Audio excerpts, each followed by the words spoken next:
First, I just have to start off by saying, Knoxville, you are amazing. You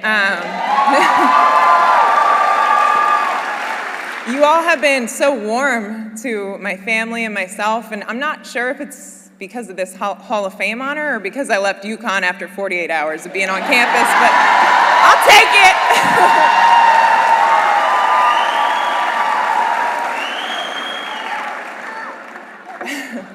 Yeah, that was nice. Thank you, Knoxville. As I look out at this Hall of Fame class, I'm truly humbled to be among such legends. And after spending the weekend with you, you all are Hall of Fame people, and it has truly been incredible. We're on this team together forever. And you're also really good speakers, which makes this really hard for me, because I am that much more nervous now. But anyways, to the Women's Basketball Hall of Fame Board of Trustees and Governors, thank you for this incredible honor and for everything you do to celebrate and grow our game. If you told the younger version of me that I'd be giving a Hall of Fame speech one day, I wouldn't have believed you. Wait, this is a little slow. I need to go kind of faster. Okay, there we go.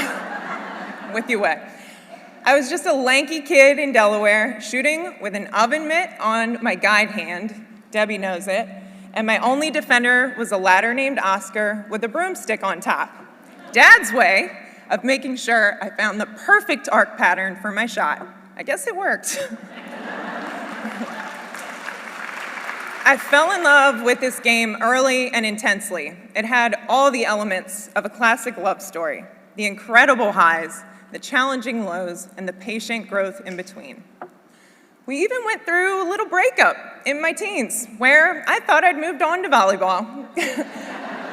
But as it turns out, standing here now, that was just a rebound.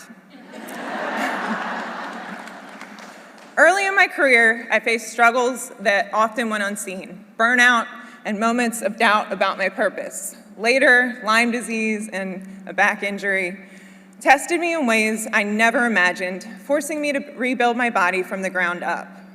What carried me through wasn't just perseverance. It was the people around me, my family, teammates, Meg, my best friend who's here now, friends, coaches, favorite coach here, Coach Stans, love you. Even fans. These challenges taught me that growth isn't what you endure alone, but about the personal connections that lift you up along the way. During the journey, I also found the courage to fully be myself, to live openly, to love openly, and to share that part of my life with the world. Marrying my wife was one of the greatest moments of my life. Go Gays, right, Cheryl?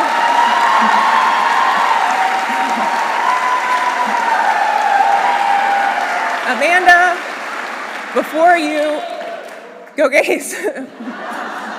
Before you, my path felt shakier, grayer, and heavier. I'm so thankful my hardest physical challenges came after meeting you, because your presence turned the darkest moments into something I could survive, and we would even laugh through.